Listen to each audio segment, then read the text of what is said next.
What's going on, guys? Welcome back to WWE Network and Show, where I, Graham G.S. and Matthews, break down all the original content I watch on the WWE Network, on Peacock, and on Vice. As today we're talking the very first episode of the all-new docuseries, Who Killed WCW? The first episode being called Where the Big Boys Play. So this premiered last Tuesday. I'm finally getting to it now.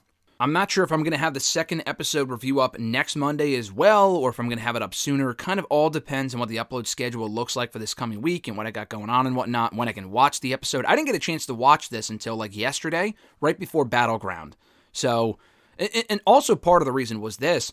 When it aired on Tuesday, I saw more tweets in my timeline about NXT and other shit going on than I did about this docuseries. Now, NXT is obviously a bigger show, and it's on Tuesdays, but I never see anyone on my timeline talking about NXT. And NXT has obviously been more exciting lately and more eventful and stuff like that, but it just kind of goes back to, how newsworthy this show really is, because it's not. And I enjoyed it for what it was, and I kind of knew what I was getting myself into when I watched the first episode. I always plan on watching the show and checking it out and reviewing it here for the channel. I said that when they announced it a month or two ago. But I knew immediately that it was not going to be any new information. So far, that is exactly the case. And I'm not even the biggest WCW aficionado. I was not watching WCW growing up. I didn't get into wrestling until much later on. But I've seen all the documentaries. I've even read the book, The Rise and Fall, The Death of WCW book. That Guy Evans, I said Artie Evans at one point, Guy Evans and Brian Alvarez had written years ago. And that's a great book. I own it. I'm actually wanting to go back and read it, which I never do for most books, but I ended up getting it gifted to me after having it given to me as someone lent it to me like over a decade ago, and I read it in a single summer, and then someone ended up gifting it to me many years later, and I still have it. Haven't gotten a chance to really get into it a second time, but this kind of sparks my interest in reading it again, because that goes into way more detail as far as what exactly was going on, stuff behind the scenes. This was only a 42 to 47 minute special, and it was good. It was well produced. It felt to me a lot like the WWE Monday Night War doc, which was great.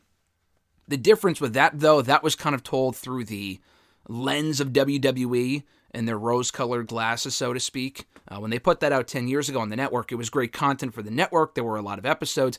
It got repetitive at a lot of different points because each episode would not focus on different stages of WCW's demise, but rather like one episode would be about Goldberg, another episode about the NWO, and stuff like that.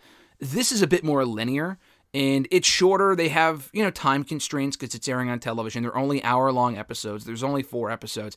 But I'm not exactly sitting here hoping, man, I wish there were more episodes. It's a better, well-produced version of that Monday Night War show that WWE did a decade ago. After watching the first episode, that is exactly what this is. They have the same talking heads, modern-day interviews with Eric Bischoff, Kevin Nash, Bret Hart, Medusa, among other people. Vince Russo quickly shown. He will be on the doc. They didn't really show him on this one, probably on the next episode or coming up soon, I would imagine.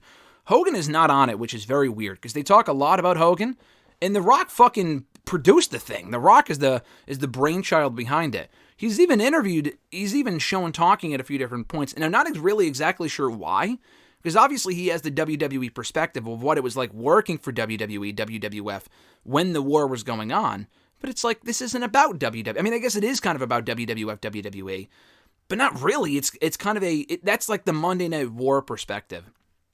I want the WCW perspective, not what was going on in WWE. Like they mentioned at the end of this episode, the Attitude Era and how that affected WCW. Sure, but we don't need to hear from Stone Cold Steve Austin about the Mike Tyson stuff. If you want to do a whole episode on that, cool, but that's for the Monday Night War show. That's what they did for that show a decade ago. They don't need to do it again here. And honestly, even Steve Austin would have made more sense to put on the show. And The Rock, again, produced it, so I imagine he wanted to be a part of it in some form or fashion on the actual show itself and not just behind the scenes. But like even Steve Austin would make more sense because he worked for WCW at a certain point. The Rock never did. He only ever really worked for WWE. Steve Austin at least had that experience of going from promotion to promotion, from WCW to ECW to WWE and whatnot. But anyway, we'll get into it here. They open up the episode with Bischoff talking about, because they ask everyone that was interviewed, at least for the first episode, what would your eulogy look like for WCW? In the one clip that I saw that went viral from the episode, like among wrestling Twitter and whatnot, was the Bret Hart quote where he was like, go fuck yourself, I would piss on your grave, or whatever the hell he said. Because obviously he has no love lost for WCW with the way they treated him, the way his run went there from beginning to end. And obviously that was where his career came to an abrupt end, in the hands of Goldberg, or feet of Goldberg, whatever it was, I guess, specifically. But yeah, he fucking hates WCW. I'm glad they interviewed him for this, specifically his involvement for the Starrcade stuff. We'll get to that later on. But Bischoff says that the death of WCW, because they ask everyone from the get-go, including Booker T, who I forgot to mention was also a part of this, who is to blame for the death of WCW? And they have a couple new executives that were with Turner at the time that did not like wrestling, they claim, and all this other sort of shit, who I don't think were interviewed for past documentaries. So I guess that's a bit of a new layer, which I thought was nice. Some people say the talent, some people say Hogan, some people say the executives. A lot of people say Bischoff himself. I think Booker T even said Bischoff himself. And Bischoff even says the death of WCW always comes back to him. But he would do it again in a heartbeat. That's what he said. He said that he started in sales, got hired by Vern Gagne. Again, none of this is new information, so don't bother with the rest of this review if you're like, oh, I already know this. Well, listen, most of this, 99% of this, I guarantee you is shit you probably already know. This was not really new information, but for the sake of the review, here we go. He mentioned that he started in sales, was hired by Vern Gagne for the AWA, didn't get paid towards the end there, so he ended up getting brought into WCW, praised the roster for how talented of a roster they had at that point, and a very loyal fan base. And the executives of Turner and the networks they were on at that point were not fans of WCW. They weren't fans of wrestling. Ted Turner ends up purchasing WCW through Jim Crockett Promotions. So I don't know if Turner actually owned WCW prior to that point. I don't think he did, because I mentioned Turner owned it. He didn't until they bought WCW. So whatever fucking network they were on prior to that point, they didn't like wrestling. So Ted Turner buys WCW through Jim Crockett Promotions, brings them on in. They're considered the number 2 behind WWF, just a very distant number 2. Around that same time, early 90s, they kind of go through the timeline fairly quickly.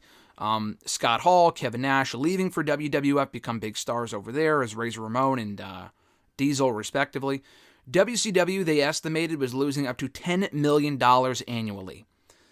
They knew they needed a new direction, otherwise they were going to pull the plug, so they named Eric Bischoff the executive producer. And they knew they just couldn't attract an audience. So they knew, like, they kind of had to figure out, all right, what is WWF not doing that we can to bring in this new audience? What can we do to attract new fans? So they decided to shoot TV at WCW, or at Disney. I put WCW here, but it was WCW television being filmed at Disney, MGM Studios specifically. They wanted Hogan. They got Hogan. Hogan was in the area shooting a movie anyway, I think Thunder in Paradise, and that led to a conversation between Bischoff and Hogan. And again, this is all their side of the story, Bischoff's side and other people's side.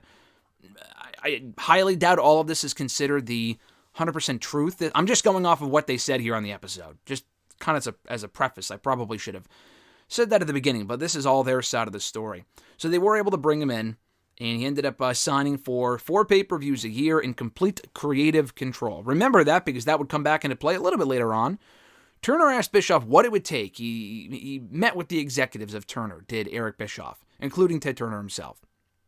And they asked him, listen, what do we got to do to get WCW to WWE's level? What do we need to do to be competitive with that company? And he's like, listen, we need TV. Ted Turner instantly, according to Eric Bischoff, turned around to someone that was at the table and said, listen, give Bischoff 2 hours on Monday night on TNT. And it needed to be live. That was the biggest thing that Eric Bischoff was kind of adamant on. It needed to be a live television show.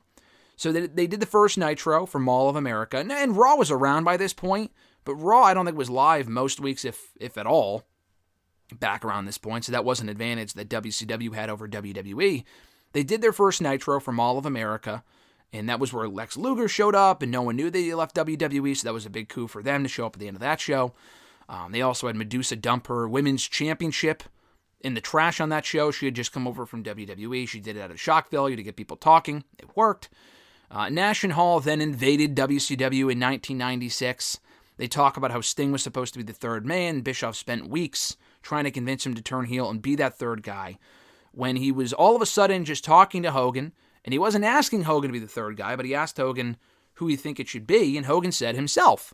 That's what he said. And they also talked about Hogan being apprehensive about turning heel, so I don't really think it went down the way that Bischoff says that it did, because he mentioned that, it was Hogan's idea, but I thought it was someone else's idea, like a Bischoff's idea, and Hogan was like, I'm not doing it because I don't want to turn heel, because I have a lot of equity as a babyface and merchandising deals and shit like that. But I don't know. That's what he said here.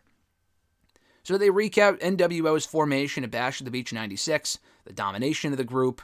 WWE and WCW were even in the ratings up until the NWO, and then when the NWO came in, WCW started pretty much squashing them in the ratings from that point forward for the next 86 weeks. That was the name of Bischoff's podcast for a long time. We hear from Rock quickly, who recalls being in WWE at that point. They saw that WCW had freedom. They in WWE wanted freedom. Again, that was the only one notable Rock quote on this episode. So at least he's not all over it, because why would he need to be? They mention how Bischoff cared more about ratings than advertising. He was just firmly obsessed with beating Vince McMahon. And when they saw that WWE was doing longer form stories, they decided to do something similar, and that was what was working for WWE, like building from Mania to Mania. WCW then followed suit with the Crow Sting angle by having Sting go dark, go rogue, kind of doing the whole Sting hates NWO, pro WCW type thing with the build-off at Starrcade 1997.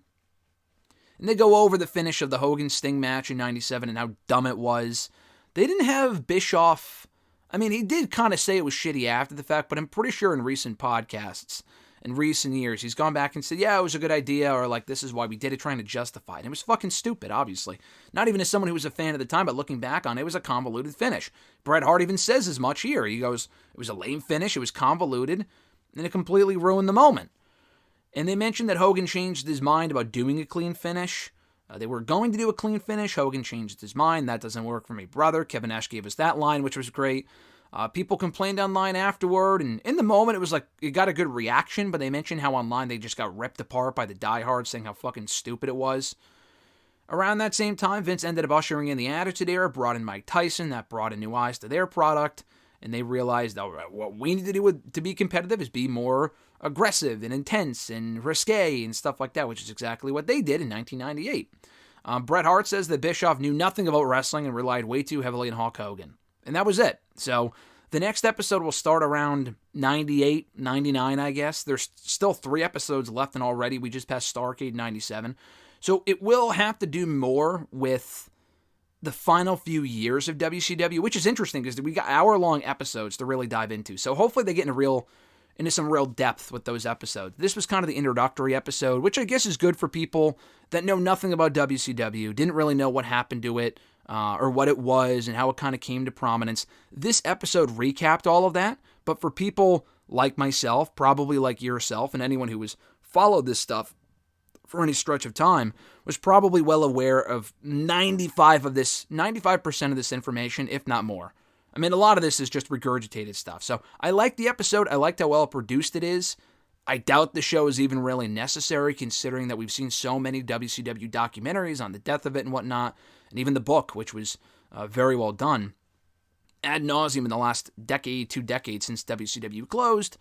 But I guess, we'll stick it out. We'll see what else it has to offer in the weeks ahead. I imagine the other episodes might be more eventful, because this was just the same old stuff that we've already heard. I imagine the other episodes will be more of the same, but they should be at least a little bit more eventful as we get into the actual meat and, the crux of WCW's death. So we'll see.